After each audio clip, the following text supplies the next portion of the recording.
खबर दौसा से है, जो शहीद दिवस की पूर्व संध्या पर जिला प्रशासन व लायंस क्लब दौसा सिटी की ओर से एक शाम शहीदों के नाम कार्यक्रम का आयोजन किया गया। कार्यक्रम में वीरांगनाओं का शॉल उड़ाकर सम्मानित किया, तो वहीं दौसा जिले के विभिन्न क्षेत्रों में उपलब्ध हासिल करने वाले प्रतिभाओं का भी सम्मान किया। कार्यक्रम में गायकों के द्वारा देशभक्ति गीतों की प्रस्तुति की गई। कार्यक्रम में एडीएम लालसोट मनमोहन मीणा, दौसा उपखंड अधिकारी मूलचंद लूनिया, डीटीओ सजीव भारद्वाज, भामाशाह केदार प्रसाद मीणा, मनोहर लाल गुप्ता, सुशील शर्मा, रामनाथ राजौरिया सहित अनेक लोग मौजूद रहे।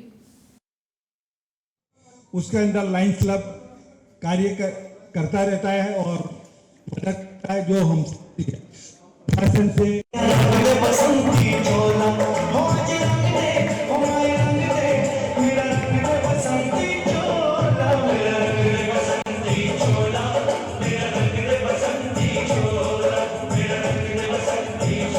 आयोजित करते हैं वह प्रशासन के साथ जब भी मौका मिलता है, जैसा ये लोग कमें अभी कुछ जेल के अंदर हमने कंबल कार्यक्रम भी करा।